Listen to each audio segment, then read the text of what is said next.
ओम शांति। रूहानी उड़ान के लिए आज आपको पंख दे रहे हैं खुशियों के।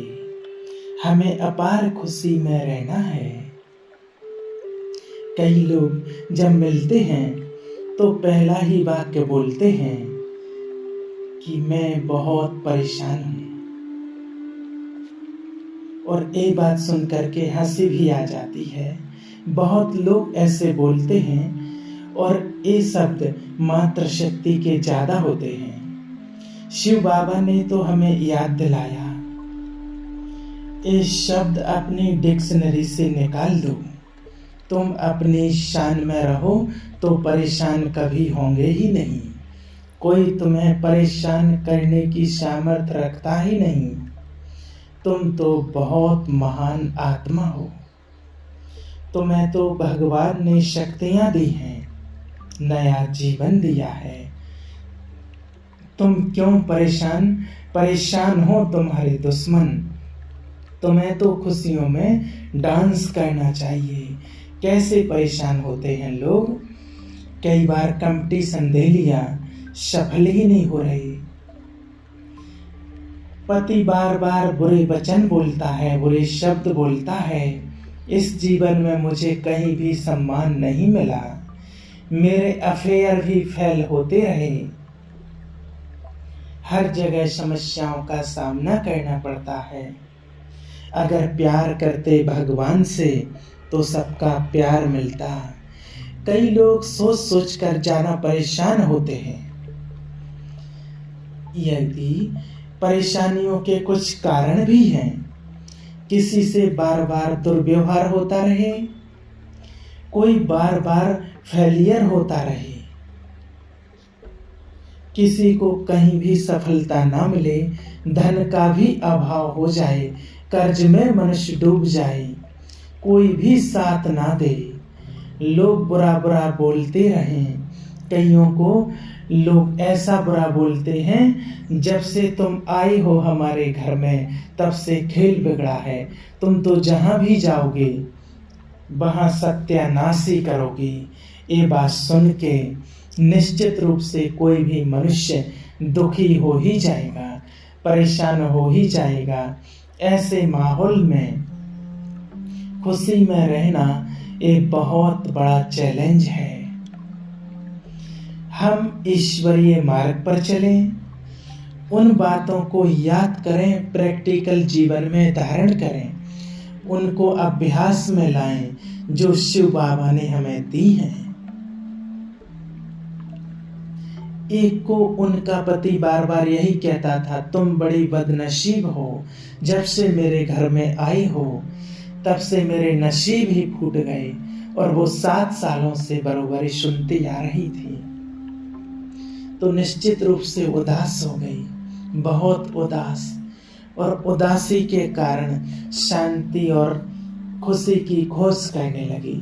एक दिन पहुंच गई ब्रह्मा कुमारी के पास, मिल गई खुशी और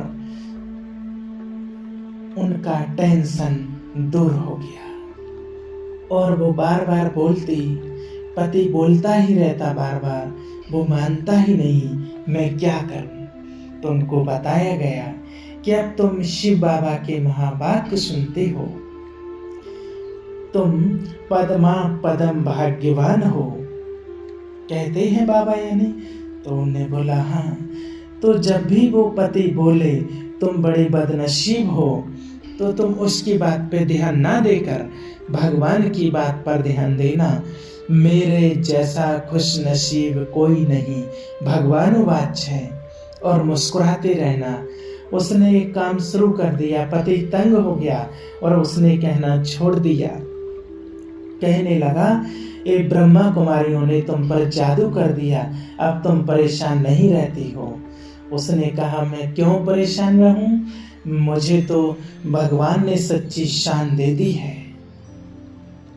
हम अपने से बातें करें, ये बातें तो बहुत छोटी हैं, हमारी खुशी तो बहुत बड़ी है। छोटी छोटी बातों के कारण हम अपनी अनमोल खुशी को गवा नहीं सकते। जो बातें हैं वो दूसरों के कटु वचन हैं, उनका तो कोई मोल ही नहीं। वो तो गंदी चीज़ें हैं, वेस्ट चीज़ें हैं, और वेस्ट चीज़ों का क्या मोल होता है, कूड़े करकट में पड़ी रहती हैं।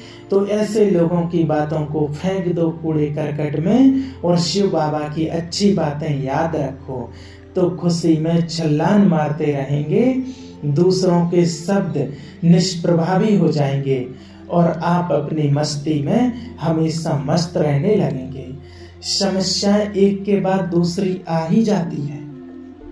अच्छे अच्छे महावीर भी धराशायी हो सकते हैं। एक विघ्न गया तो दूसरा आ जाता है, दूसरे ने बहुत कष्ट दिया, मुश्किल से निकला तो तीसरा आ जाता है, वो गया तो कोई भयानक बीमारी आ गई, मनुष्य परेशान हो जाता है। कई लोग आते हैं, मिलते हैं, जो यही बात कहते हैं, हमें अपने आप से बातें करनी चाहिए। पाप कर्मों का एक परिणाम है। हमसे कुछ ज्यादा गलतियां हो गई हैं पूर्व जन्मों में, जिसका हमें पता नहीं था। अज्ञान बस हमने बहुतों को सता दिया होगा। वासनाएं हमारे अंदर बहुत रही होंगी। हमारा विकर्मों का खाता अति जटिल हो गया, जिसके कारण एक के बाद दूसरे विभिन्न समस्याएं हमारे सामने आ रही हैं।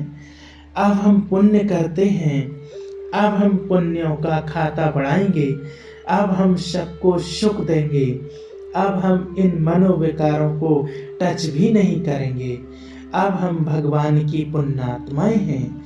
चिंतन करें, चित्त अपने आप शांत होने लगेगा और चित्त शांत होते ही समस्याएं भी शांत होने लगेंगी। बहुत सुंदर ये फॉर्मूला, सभी याद रखेंगे, अपने से बात करें। मुझे तो श्रेष्ठ सम्मान अर्थात शान में रहना है, भगवान ने मेरी शान बढ़ा दी है। बच्चे, तुम मंदिरों में पूजने वाले इष्ट देव देवियां हो, क्या इष्ट देवियां कभी परेशान होती हैं? उसने हमारा सम्मान बढ़ा दिया है। बच्चे, तुम तो सभी की पालना करने वाले पूर्वज हो, बड़े हो, क्या बड़े लोग छोटी छोटी बातों से परेशान होते हैं? उसने हमारा सम्मान बढ़ा दिया है। तुम तो इस संसार में सबसे अधिक शक्तिशाली हो, क्या शक्तिशाली आत्माएं छोटी छोटी बातों से घबराती हैं? बात करें, विघ्न आए हैं, टल जाएंगे। मैं स्वयं हूँ तो विघ्न विनाशक हूँ। यदि विघ्न विनाशक के सामने आए तो उनका क्या हाल होगा? मच्छर आपके पास आए तो जलेंगे ही ना। विघ्न यदि मुझ विघ्न विनाशक के पास आए तो विघ्नों को तो नष्ट होना ही है। मैं विघ्न विनाशक बनकर इन सभी विघ्नों को नष्ट कर दूंगा, नष्ट कर दूंगी। स्वयं से इस तरह की बातें करें, अपने को श्रेष्ठ शान में स्थित करते चलें, तो ये परेशानी सब हमारे जीवन से दूर चली जाएंगी। अपने को संकल्प दे दें, कोई भी बात, कोई भी मनुष्य, कोई भी घटना मुझे परेशान, मुझे विचलित नहीं कर सकती।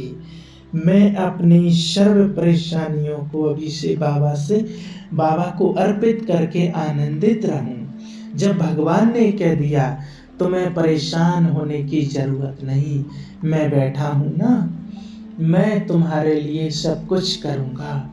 मेरे हाथों में अपना सब कुछ सौंप दो, मैं सब कुछ स्वाहा कर देती हूँ। मैं आज से बहुत खुश रहूंगी, समस्याओं को खेल समझूंगी। अपने से बातें करें। जिन लोगों ने बड़े बड़े कार्य किए, क्या उन्हें समस्याओं का सामना नहीं करना पड़ा? क्या स्वामी विवेकानंद प्रसिद्ध होने से पहले कई समस्याओं से नहीं उलझे? क्या वो भूखे नहीं रहे? क्या उन्होंने सूखी रोटियां नहीं खाई? क्या उन्होंने लोगों के कमेंट्स नहीं सुने? अवश्य सुने। महात्मा गांधी जी, जिन्होंने विजुअल बनाया देश को आजाद कराने का, जिन्होंने आह्वान किया तत्कालीन युगों का, क्या उन पर डंडे नहीं बरसे? क्या उनकी निंदा नहीं हुई? होती है।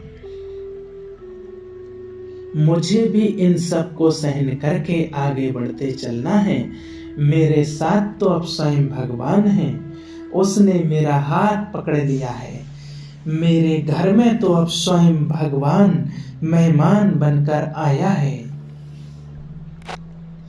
मैं उसकी उपस्थिति फील करूं तो ये सभी परेशानियां ऑटोमेटिक भाग जाएंगी। मेरे सिर पर तो स्वयं भगवान का हाथ है, मुझे डरने की क्या बात। मुझे कोई डरा नहीं सकता, मुझे कोई परेशान नहीं कर सकता। चैलेंज कर दो समस्याओं को और आप आएंगे।